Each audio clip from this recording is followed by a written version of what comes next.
कैसे आप लोग देखिए, जो हम स्लोप डिफ्लेक्शन के आपके मतलब स्लोप एंड डिफ्लेक्शन हम समझने की कोशिश किए थे कि एनी टाइप्स ऑफ बीम का कैसे हम slope of deflection find out करेंगे विद इन टाइम लिमिट, यानी आप जितने पास जितने एग्जाम में टाइम से उसके अनुसार मेरे दोस्तों।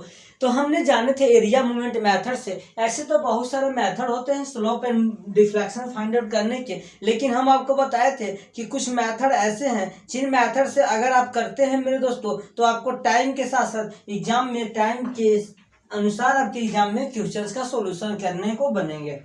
यानी हम जान चुके थे फिक्स बीम को, हम बताए थे कि जो भी आपके पास फिक्स बीम है मेरे दोस्तों, उस फिक्स बीम को एरिया मूवमेंट मेथड से बना है। उस पर मैंने 2-3 क्लासेस आपको दिए जिसका लिंक डिस्क्रिप्शन में रहेंगे, आप वीडियो प्ले लिस्ट में जाकर आप देख सकते हैं।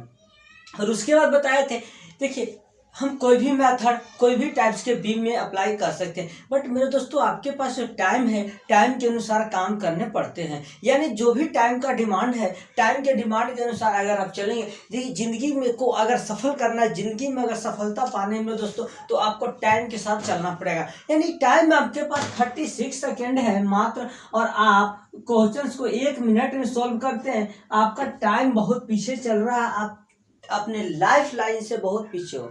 तो हमने उसके अनुसार डिसाइड किए थे कि जो भी आपके पास कैंटिलीवर बीम होंगे उस कैंटिलीवर बीम को एरिया मूवमेंट मेथड से आप सोल्व करेंगे, और जो भी आपको my dear student simply supported beam होंगे उस सिंपली सपोर्टेड बीम को आप कंसेक्यूटिव बीम मेथड से सोल्व करेंगे। ये हमने डिसाइड किया था। तो आज हम जानेंगे मेरे दोस्तों सिंपली सपोर्टेड बीम मेथड में जो हम कंसेक्यूटिव मेथड का यूज करेंगे उस मेथड के बारे में हम जरा जानने की कोशिश करते हैं। देखिए ऐसा नहीं है कि इस मेथड से हम कैंटिलीवर बीम का सॉल्यूशन नहीं कर सकते। हम कैंटिलीवर ठीक है, कोई भी मेथड से कोई भी टाइप्स का बीम सॉल्यूशन होगा मेरे दोस्तों, पर हमें देखना है किस मेथड के थ्रू किस प्रकार के बीम को इजीली एग्जाम में सोल्व कर सके, हमें अच्छे से अच्छे मार्क्स लाना ताकि आपका सिलेक्शन हो सके। तो कंसेक्यूटिव बीम मेथड को मेरे दोस्तों एक और नाम से जाना जाता है इमेजिनरी बीम मेथड। देखने को आपको एग्जाम में मिलेंगे, ऑब्जेक्टिव में डायरेक्ट पूछ देता है which types of method is known as imaginary beam method. तो कंसेक्यूटिव बीम मेथड को हम इमेजिनरी बीम मेथड के नाम से जानते हैं। समझने को समझते हैं, कहानी कुछ और सिचुएशन कुछ और चल रही थी। यह बीम कंसेक्यूटिव बीम मेथड को इमेजिनरी बीम मेथड के नाम से जानते हैं। सबसे पहले इस मेथड में यह देखना है मेरे दोस्तों, देखिए कंसेक्यूटिव मतलब जो भी हमारे पास बीम दिया हुआ है उस बीम को एक इमेजिनरी ड्रा करना, समझने की कोशिश करना सिचुएशन क्या कर रहा है। हमारे पास जो भी बीम दिया हुआ है मेरे दोस्तों, यह अगर हम बात करें तो यह अभी जो हम चलते हैं फिलहाल किसी तरह के बीम के लिए चलते हैं। ऐसा नहीं है कि हम सिर्फ सिंपली के लिए चल रहे हैं। मान लीजिए मेरे पास यह बीम है मेरे दोस्तों, कैंटिलीवर और सिंपली सपोर्टेड दो टाइप्स के बीम है। सिंपली सपोर्टेड के एक एंड पे हिंज और एक एंड पे रोलर है। कैंटिलीवर का एक एंड फिक्स और एक एंड फ्री होता है, समझने की कोशिश करना। यानी हमको जब देखिए सबसे पहले ये मेरे पास कौन सा बीम है मेरे दोस्तों, एक्चुअल बीम। अगर हम बात करें तो ये दोनों मेरे पास एक्चुअल बीम है, मतलब क्वेश्चन के अनुसार ये एक्चुअल बीम होते हैं। लेकिन हमको नाम से पता चलता है कि हमें इमेजिनरी बीम बनाना है। तो देखिए इमेजिनरी बीम बनाने के लिए कंसेक्यूटिव बीम बनाने के लिए सबसे पहले देखा जाता है मेरे दोस्तों जिस बीम के सपोर्ट एंड फिक्स हो उस बीम के फ्री बना दिया जाता है। देखिए यह अगर आपका एक्चुअल बीम का सपोर्ट फिक्स है, समझने की कोशिश करना कहानी क्या चल रहा है। अगर आपका एक्चुअल बीम का एंड फिक्स है तो वह इमेजिनरी बीम का एंड फ्री हो जाएगा। जिस बीम के सपोर्ट आपका एक्चुअल का फिक्स है मेरे दोस्तों उस बीम का इमेजिनरी देखा जाए तो फ्री हो जाएगा।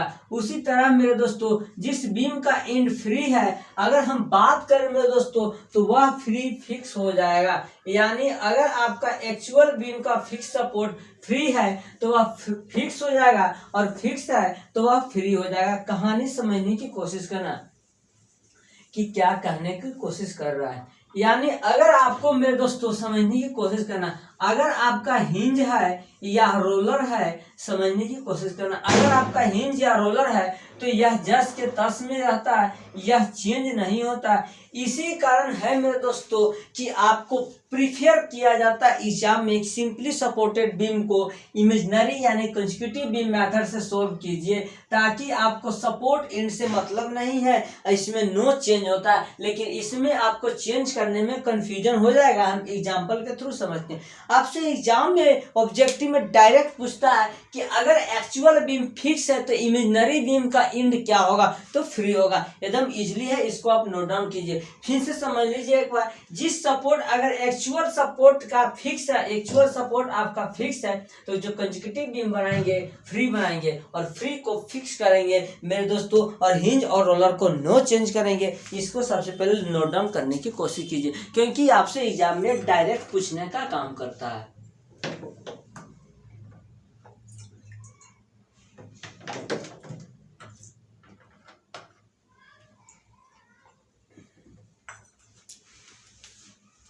चलिए हम देखने की कोशिश करते हैं कि कैसे हम चेंज करते हैं एक्चुअल बीम को इमेजिनरी बीम में।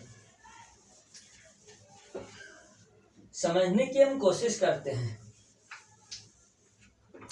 देखिए मेरे पास अगर हम बोल दें माय डियर स्टूडेंट, यह मेरे पास एक्चुअल बीम है, समझने की कोशिश करना, यह मेरे पास एक्चुअल बीम है और यह मेरे पास इमेजिनरी बीम है, यानी बोले तो कंसेक्यूटिव बीम है। अब हम समझने की कोशिश करते हैं कि कोई भी बीम को जो मेरे पास एक्चुअल बीम है उसको इमेजिनरी यानी कंसेक्यूटिव बीम कैसे बनाए, तो हम ये समझने की कोशिश। ये कहानी कुछ और चलिए, पढ़ाने में मजा तब आता है जब स्टूडेंट को पढ़ने में मजा आता है।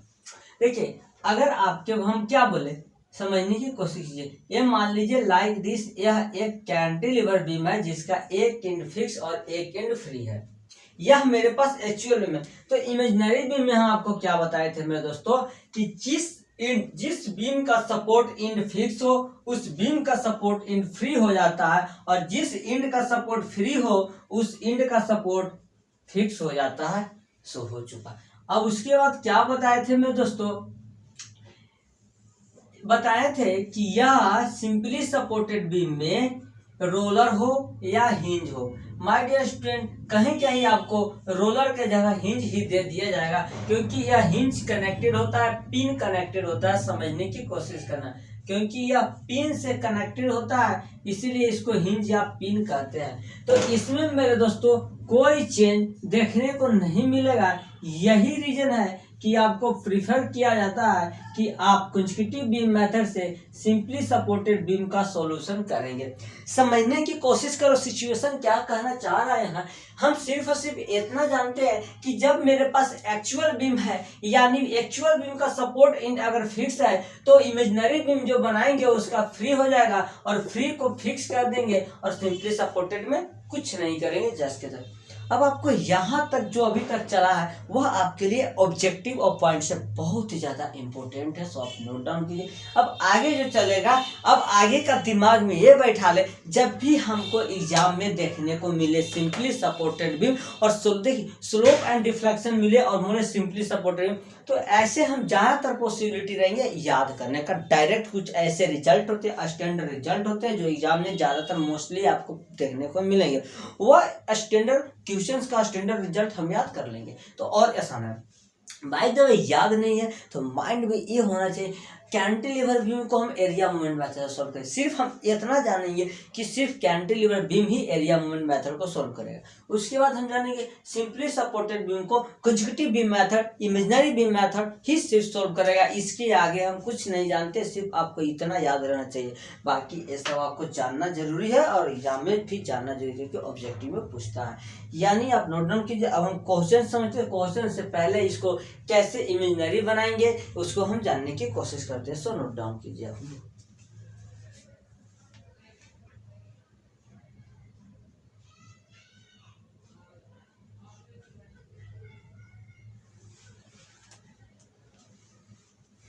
चलिए हम अब देखते हैं कि कैसे हम सिंपली सपोर्टेड बीम को कंसेक्यूटिव बीम मेथड से इमेजिनरी बीम मेथड से सॉल्व करेंगे। तो सॉल्व करने के लिए कुछ भी नहीं है, जो भी आपके पास एक्चुअल बीम है मेरे दोस्तों, उस एक्चुअल बीम को क्या कीजिए इमेजिनरी बीम में ड्रा कीजिए। सिर्फ यही समझना है कि हम सबसे पहले क्या करेंगे, कन्वर्ट, हम कन्वर्ट करेंगे मेरे दोस्तों एक्चुअल बीम को इमेजिनरी बीम में, यानी जो भी मेरे पास एक्चुअल बीम है सबसे पहले उसको इमेजिनरी बीम ड्रा करेंगे, उसके बाद इमेजिनरी बीम को समझने की कोशिश करना। अब उसके बाद इमेजिनरी बीम को मेरे दोस्तों हम फाइंड आउट करेंगे एम अपॉन ई आई डायग्राम, समझने की कोशिश करना। एम अपॉन ई आई डायग्राम क्या है? बेंडिंग मूवमेंट जो भी आपके पास इमेजिनरी बीम बना है उस इमेजिनरी बीम का बीएमडी ड्रा कीजिए और उसको ईआई से डिवाइड कर दीजिए, यह कहने का मतलब है। जो आपका मेरे दोस्तों एम अपॉन ईआई डायग्राम है उसको अब क्या कीजिए, आप शियर फोर्स फाइंड आउट करने की कोशिश कीजिए। जो आपके पास एम, समझने कहानी कुछ हो चाहिए, मजा आने वाला है। जो आपके पास एम अपन ई आई डायग्राम देगा मेरे दोस्तों, वो एम अपन ई आई डायग्राम का आप शियर फोर्स निकालिएगा, वह आपको एक्चुअली बीम का स्लोप देने का काम करेगा। समझने की कोशिश कीजिएगा, क्या बोले, अगर हम एम अपॉन ई आई डायग्राम को मेरे दोस्तों समझने की कोशिश करना है, एग्जाम में ऑब्जेक्टिव में भी देखने को मिलता है, वह आपको अगर उसके बाद हम एम अपन ई आई डायग्राम का बेंडिंग मूवमेंट निकाले मेरे दोस्तों, तो वह मेरा एक्चुअल बीम का डिफ्लेक्शन देने का काम करेगा। कहानी समझने की कोशिश करो, ऑब्जेक्टिव में आपसे डायरेक्ट पूछ दिया है मेरे दोस्तों कि जो आपके पास इमेजिनरी बीम का एम अपन ई आई डायग्राम का स्लोप होता है वह क्या देता है, सॉरी एम अपन ई आई डायग्राम का शियर फोर्स क्या देता है, तो वह स्लोप देता है। जो आपके पास इमेजिनरी बीम का एम अपन ई आई डायग्राम का बेंडिंग मूवमेंट क्या देने का कोशिश करता है, तो वह डिफ्लेक्शन देने का कोशिश करता है। ये आपको एग्जाम में डायरेक्ट पूछ लेता है,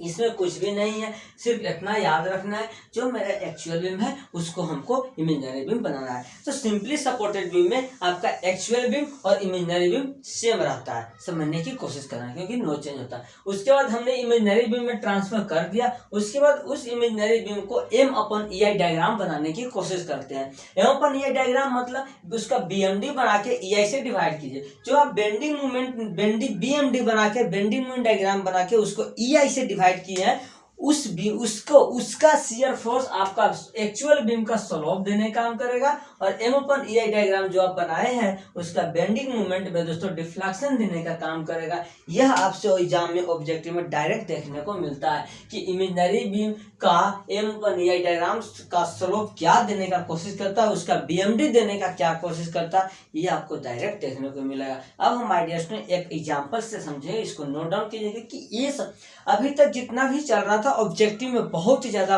इंपॉर्टेंट रखता है। अगर डिफ्लेक्शन और स्लोप मैथड से देखें तो ये बहुत ही ज्यादा देखने को मिलता है। सो आप नोट डाउन करें।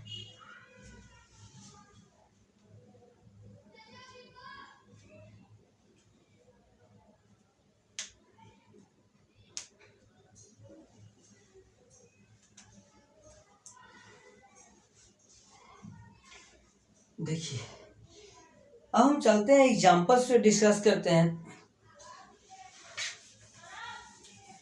अब यहाँ तक अच्छा खासा समझ में आया कि नहीं आया, जरा एक बार कमेंट कीजिए आप लोग। देखो यार क्या है ना, पढ़ाने को तो पढ़ा दिया जाता है, टीचर का काम है पढ़ा देना। आजकल टीचर के पास भी ना टाइम रहा ना स्टूडेंट के पास तो और टाइम नहीं है। टीचर तो टाइम निकाल भी लेता है कि स्टूडेंट को जरूर से जरूर बताना है, लेकिन स्टूडेंट के पास टाइम ही नहीं है पढ़ने को। कितने स्टूडेंट ऐसे हैं जो मेरे साथ साथ नोट्स बनाने का काम करते हैं? मुझे तो लगता है 1% भी स्टूडेंट नहीं होंगे, क्योंकि उनको सिर्फ ये रहता है यूट्यूब पे वीडियो अपलोड है कभी भी देख सकते हैं, है कि ना। अरे यार नोट्स करने से ये होता है कि दिमाग खुलते हैं, और दिमाग देखिए एक चीज को मान लीजिए आप एक पर क्लासेस कर रहे हैं, वीडियो देख रहे हैं, माइंड डाइवर्ट है, कुछ भी है चलिए चलता है। उसके बाद हम नोट्स जब करते हैं ना तो माइंड को मैसेज आता है कि हम कुछ लिख रहे हैं, एटलीस्ट उसके पास मैसेज तो जाता है ना कि हम कुछ लिख रहे हैं, वहीं से उसको थोड़ा रुचि जगता है और लिखते लिखते मान लीजिए आप एक पेज लिख रहे हैं, एक पेज समझ में, दूसरा पेज समझ में नहीं आया तो उसके बाद तीसरा पेज ऑटोमेटिक समझ में आने लगता है। तो वह अगर जो आपको पहला पेज समझ में नहीं आया वो भी आप समझने की कोशिश कीजिएगा।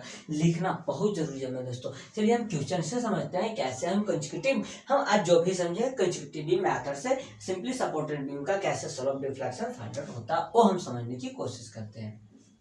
ठीक, मान लीजिए मेरे दोस्तों यहाँ पर एक तरह के सिंपली सपोर्टेड बीम है, समझने की कोशिश करना है। यहाँ पर एक तरह के सिंपली सपोर्टेड बीम है और यह जो लोड लग रहा है मेरे दोस्तों वह लोड W किलो न्यूटन का लग रहा है ए और बी, और यह जो लोड लग रहा है मेरे भाई वह हाफ लेंथ पे लग रहा है, समझने की कोशिश करना। यह जो लोड लग रहा है वह हाफ लेंथ पे लोड लगने की कोशिश कर रहा है।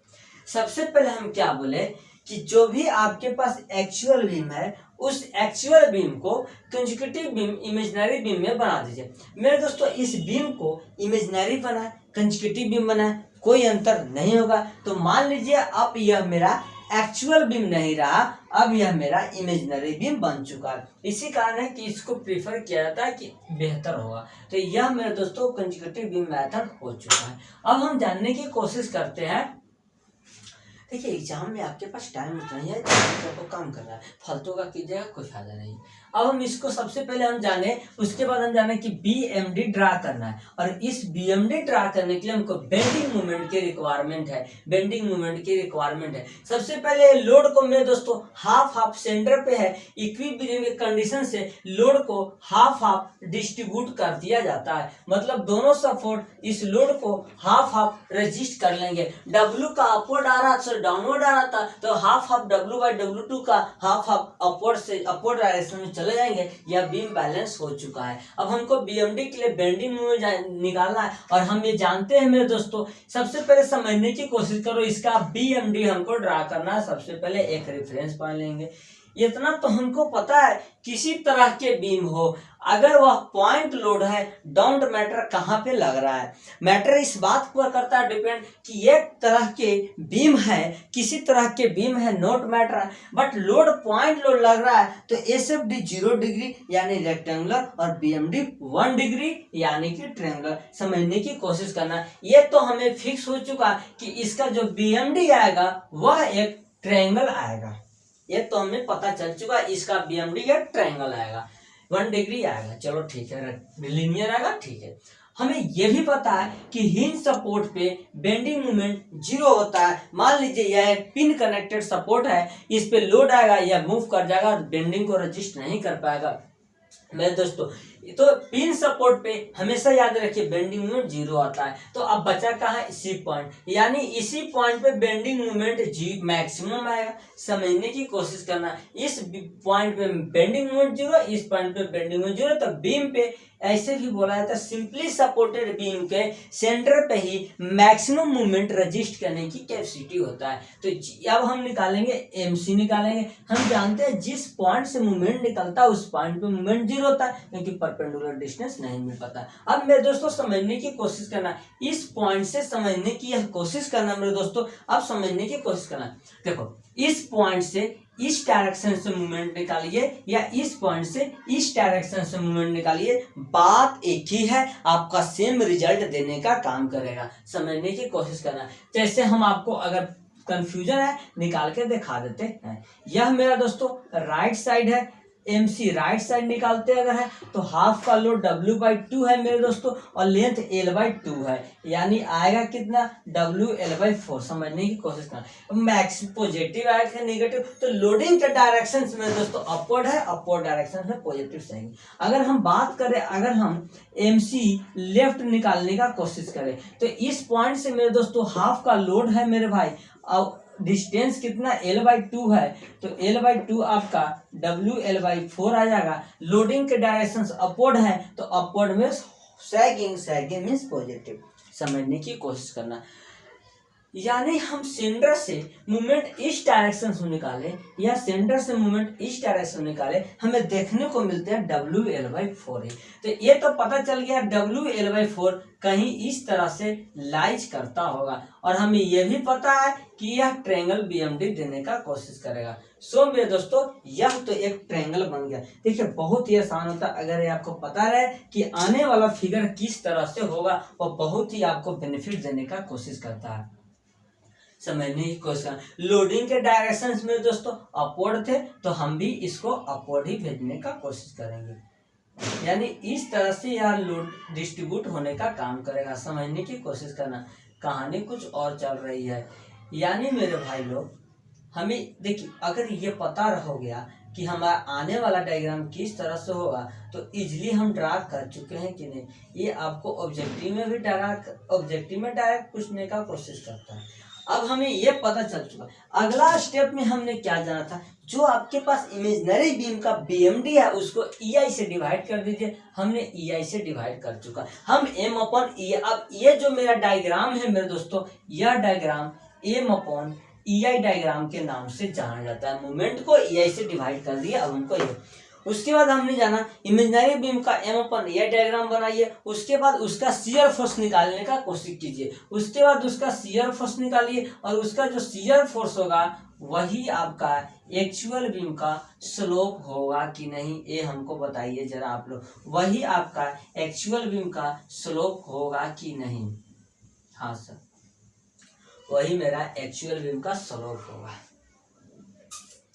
अब यह किस तरह बिहेवियर करने लगा, कुछ तो एटलीस्ट आइडिया होगा। यह मेरे दोस्तों यूवीएल की तरह बिहेव, यानी यह जो लोडिंग कंडीशंस है वह यूवीएल की तरह है। बोलो तो यूनिफॉर्म वेयरिंग लोडिंग की तरह है मेरे दोस्तों। और यूनिफॉर्म वेयरिंग लोडिंग में हम पॉइंट लोड कन्वर्ट करने के लिए समझने की कोशिश करना।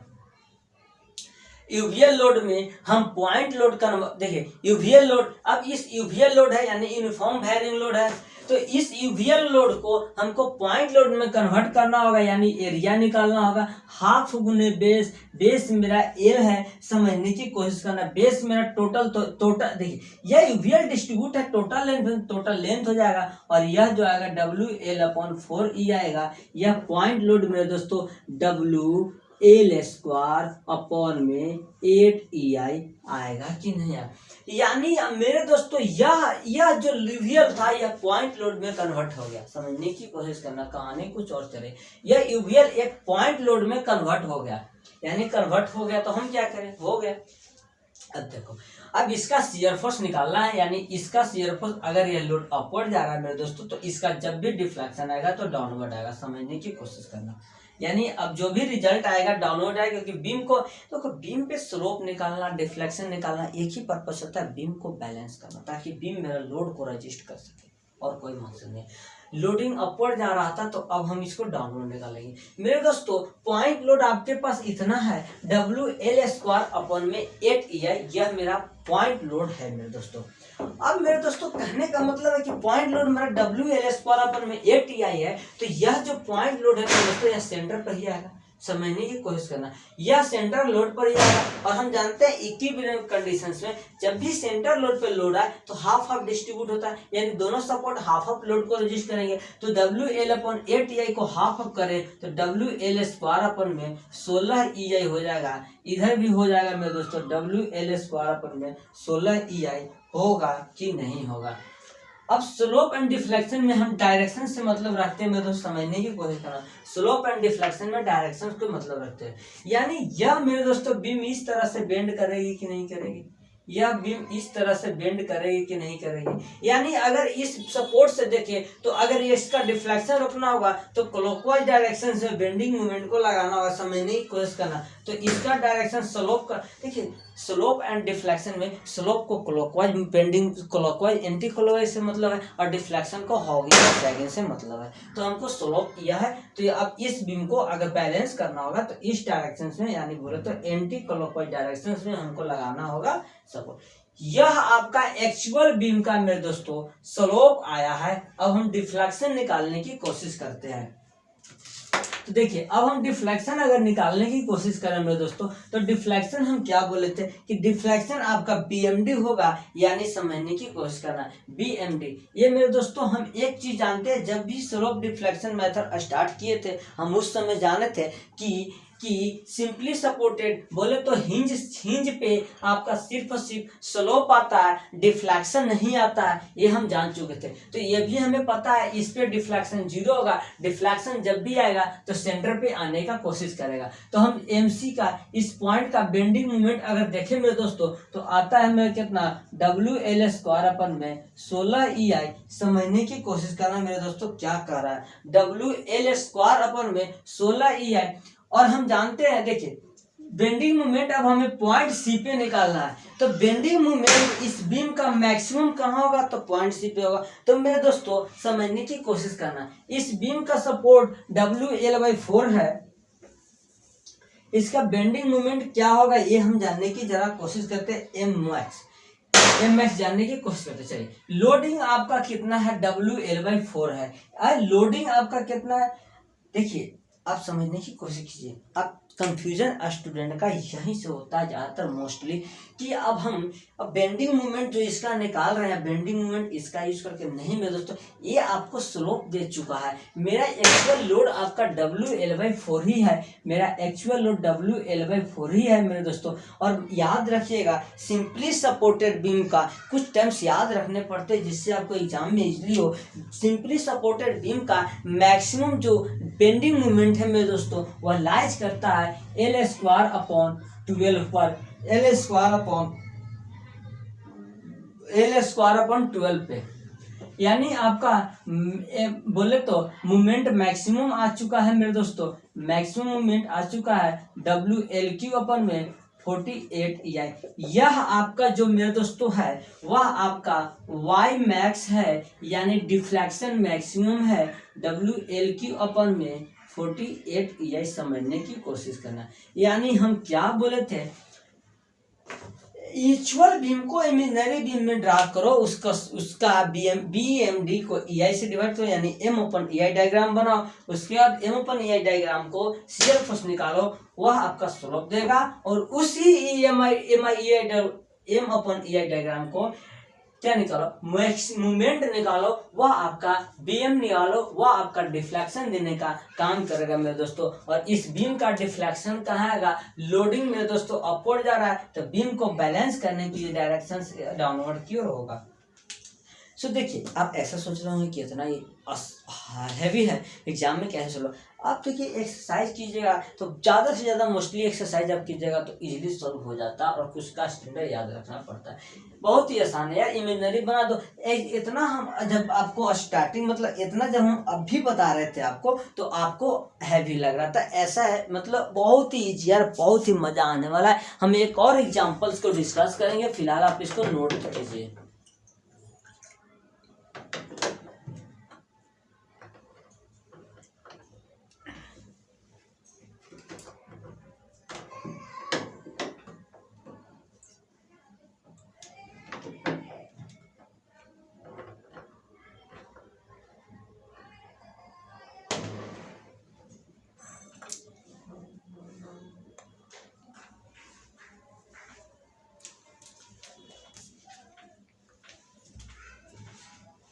अभी हम जानते हैं कि एक सिंपली सपोर्टेड बीम पे जब यूडीएल लगता है तो क्या कहानी होता है, वो हम जानने की कोशिश करते हैं।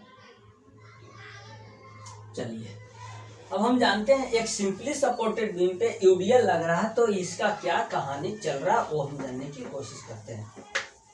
देखिए जब भी shear force SFD BMD draw करने के लिए क्लासेस स्टार्ट हुए थे, अगर आपको जो पॉइंट्स आपको 15 पॉइंट नोट करवाए गए हैं, वो आपको 15 पॉइंट्स अगर याद नहीं होंगे तो आपको सोल्व करने में बहुत ही प्रॉब्लम हो। हम समझने की कोशिश करते हैं, यह मेरे पास एक तरह के सिंपली सपोर्टेड बीम है। इस सिंपली सपोर्टेड बीम है, ठीक है, जिसका स्पॉन की अगर बात करें मेरे दोस्तों तो स्पॉन L होता है, जिसपे यूडीएल लोड लग रहे हैं W kN/m लोडिंग लग रहे हैं। सबसे पहले इसका देखिए कैसे यूज होगा। सबसे पहले इसका क्या इमेजनरी बीम, तो मान लीजिए यही इमेजनरी बीम सिंपली सपोर्टेड में चेंज होता है। अब उसके बाद क्या करें, इसको पॉइंट लोड में कन्वर्ट करते हैं। अगर हम देखिए पॉइंट लोड में इसका एरिया, यह एक रेक्टेंगुलर है, 0 डिग्री रेक्टेंगुलर है, तो इसका एल बी हो जाएगा, means W L kilo Newton इसका लोड हो जाएगा। अब डब्ल्यू एल किलो न्यूटन हम ये जानते हैं कि कहीं ना कहीं ये पॉइंट पे लाइज करता है, और यहाँ भी जानते हैं कि हाफ पर लाइज करता है। ये कैसे इजीली सोल्व होता है, ये समझने की कोशिश करो।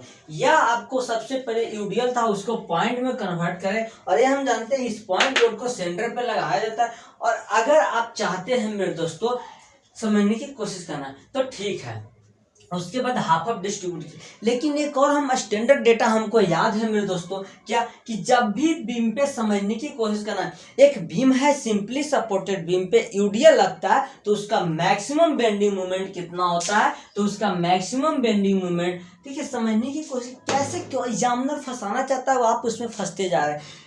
यह बीम सिंपली सपोर्टेड की बीम है, इमेजनरी ही सही लेकिन यह एक सिंपली सपोर्टेड बीम है। हम जानते हैं कि दोनों एंड पे हिंज पिन कनेक्टेड है, इस पे बेंडिंग मोमेंट 0 आएगा। तो रहा बात कि इसका मैक्सिमम बेंडिंग मोमेंट क्या, क्योंकि हमें सबसे पहले एम अपन ई डायग्राम यानी बेंडिंग मोमेंट को ई से डिवाइड करना, तो बीएमडी ड्रा करना। तो हम जानते हैं एक सिंपली सपोर्टेड बीम पे यूडीएल लगता है तो maximum bending moment W L square upon में 8 होता है। ये समझने की कोशिश करना, maximum bending moment W L square upon में 8 होता है। चलो ठीक है, ये तो पता चल गया। अब इसको सबसे पहले हम क्या बीएमडी ड्रा कर देते, जब मैक्सिमम बेंडिंग मोमेंट ही पता है, हमको ये भी पता है कि जब किसी तरह के बीम पे जब पॉइंट लोड हो, सॉरी 0 डिग्री लोड हो यानी रेक्टेंगुलर हो, तो उसका एसएफडी 1 डिग्री और बीएमडी 2 डिग्री यानी बनता है क्या, पाराबोला। समझने की कोशिश करना, हमें ये पता चल चुका है ये बनेगा तो पाराबोला, ये पता चल चुका है बनेगा तो पाराबोला। और बेंडिंग मोमेंट मैक्सिमम है,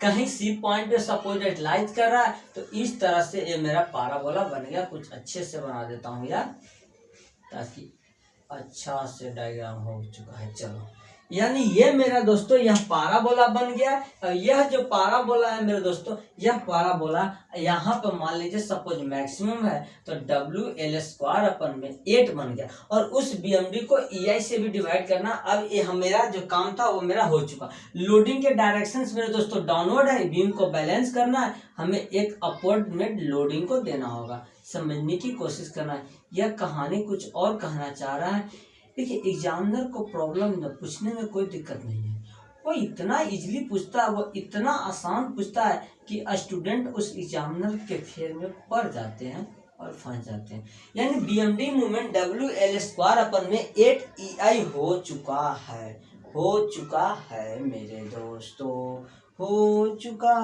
है। हम क्या करें, हमको ये भी पता है। अब हमको इसका एसएफडी निकालना है, तो इसका एसएफडी निकालने के लिए हमें पॉइंट लोड में इसको कन्वर्ट करना होगा, और पॉइंट लोड मीन्स एरिया में कन्वर्ट करना होगा। और 2 डिग्री यानी पैराबोला का एरिया होता है मेरे दोस्तों 1/3। समझने की कोशिश करना, पैराबोला का एरिया होता है मेरे दोस्तों 1/3। पैराबोला का एरिया होता है मेरे दोस्तों 1/3 पूरा लेंथ में है। हाइट कितना, डब्ल्यू एल स्क्वायर अपन में 8 EI, यह आ चुका है मेरे दोस्तों डब्ल्यू एल क्यू अपन में 24 EI आ चुका है, 24 EI आ चुका है। अब इस पॉइंट लोड को मेरे दोस्तों इस यूवीएल के फॉर्म में जो पैराबोला है उसको हम डब्ल्यू एल क्यू अपन में 48 EI से डिवाइड कर देते हैं। समझने की कोशिश करना, डब्ल्यू एल क्यू अपन में 48 EI से डिवाइड कर देते हैं। हाँ जी, कर चुका हूँ मैं मेरे दोस्तों। यह एक पैराबोला है, समझने की कोशिश करना। इस पैराबोला को आपका point load W L Q में 48 EI आया। इस पैराबोला में मेरे दोस्तों जो भी लोड आएगा यानी शियर फोर्स आएगा वह इक्वल आएगा। याद रखिएगा, पैराबोला का जो भी लोडिंग कंडीशन है उस लोडिंग कंडीशन के अकॉर्डिंग जो आपका सपोर्ट का शियर रिएक्शन आते हैं वह इक्वल आते हैं। मीन्स मेरे दोस्तों डब्ल्यू एल क्यू अपन में 48 EI ये भी सपोर्ट रजिस्ट करेगा, और डब्ल्यू एल क्यू अपन में 48 EI समझने की कोशिश करना, ये भी रजिस्ट कर लेगा, आराम से करेगा। डब्ल्यू एल क्यू अपन में 48 EI रजिस्ट कर लेगा। ठीक, अब क्लॉकवाइज की एंटी क्लॉकवाइज, इस बीम को क्लॉकवाइज देना होगा, इस बीम को एंटी क्लॉकवाइज देना होगा, समझने की कोशिश करना। इस बीम को एंटी क्लॉकवाइज देना होगा क्योंकि इस डायरेक्शन में जा रहा है, इसको इस डायरेक्शन में रिएक्शन को बरकरार रखना है। बात रहा डिफ्लेक्शन निकालने के लिए, तो डिफ्लेक्शन निकालने के लिए मेरे दोस्तों अब हम कुछ भी नहीं करेंगे। देखिए डिफ्लेक्शन निकालने के लिए एक बात आपको याद रखना है कि मैक्सिमम जो इस पे बेंडिंग मोमेंट आता है, समझने की कोशिश करना। Maximum bending moment simply supported beam पे जो आएगा मेरे दोस्तों वह कितना आएगा। देखिए अब कुछ भी नहीं है, इसका बीएमडी आप खुद ड्रा कर सकते हैं, न तो हम नेक्स्ट क्लास में जानेंगे। आज का क्लासेस आपका यहीं तक।